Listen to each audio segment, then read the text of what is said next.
ঘুরতে বেরোবো। আজ হচ্ছে সরস্বতী পুজো।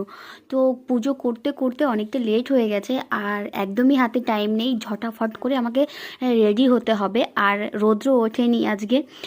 মনে হচ্ছে বৃষ্টি হবে, এই জন্য তাড়াতাড়ি বেরোতে হবে।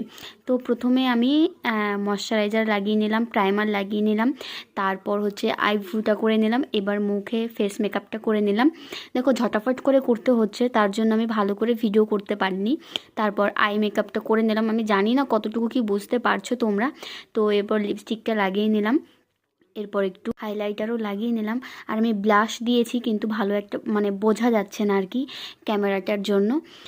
ব্যাক ক্যামেরায় ভালো হয়, কিন্তু আমি সামনের ক্যামেরা দিয়ে করছি তাই। তারপর চুড়ি পরে নিলাম, দেখো এবার শাড়িও পরে নিলাম। চুলটা বেঁধে নিতে হবে, তো ছাড়বো না বেঁধে দেবো সেটাই ভাবছিলাম। যেহেতু বাইকে করে যেতে হবে, চুলটা খারাপ হয়ে যেতে পারে, তার জন্য চুলটা বেঁধেই দেবো। আর কোথায় যাচ্ছি সেটা জানতে হলে অবশ্যই চ্যানেলটা সাবস্ক্রাইব করে দিয়ে পাশে থেকো। চলো দেখতে দেখতে